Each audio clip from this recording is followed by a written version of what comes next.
Hi all, ಇವತ್ತು ನಾನು ನಿಮಗೆ ಕ್ವಿಕ್ಕಾಗಿ ಆ್ಯಂಡ್ ಸಿಂಪಲ್ಲಾಗಿ ಮಾಡ್ಕೊಳ್ಳುವಂಥ ಬಿರಿಯಾನಿ ರೆಸಿಪಿನ ತೋರಿಸ್ತಾ ಇದ್ದೀನಿ.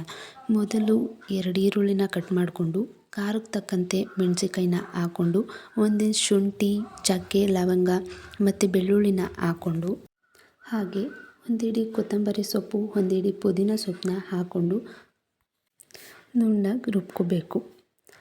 ತರಿಯಾಗಿ ರುಬ್ಕೋಬಾರ್ದು, ನುಣ್ಣಗೆ ರುಬ್ಕೋಬೇಕು.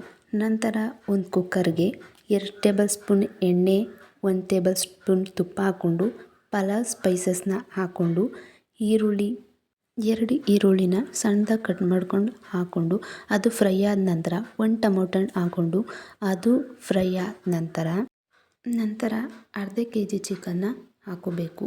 ಅದು ಎಲ್ಲ ಎಣ್ಣೆ ಬಿಟ್ಕೊಳ್ಳೋ ತನಕ ಫ್ರೈ ಮಾಡಿಕೊಂಡು ಆ ಒಗ್ಗರಣೆಯಲ್ಲಿ ಚೆನ್ನಾಗಿ ಹುರ್ಕೋಬೇಕು.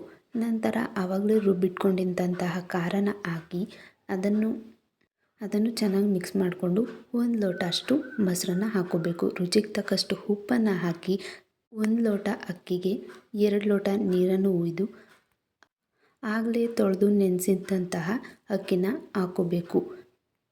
ಅದು ಒಂದು ಕುದಿ ಬಂದ ತಕ್ಷಣ ರುಚಿ ಏನಾದರೂ ಕಡಿಮೆ ಆಗಿದ್ದರೆ ಈ ಸಮಯದಲ್ಲೇ ಹಾಕ್ಕೊಂಡು 1 ವಿಸಲ್ ಕೂಗಿಸಿದ್ರೆ ಬಿರಿಯಾನಿ ರೆಡಿ.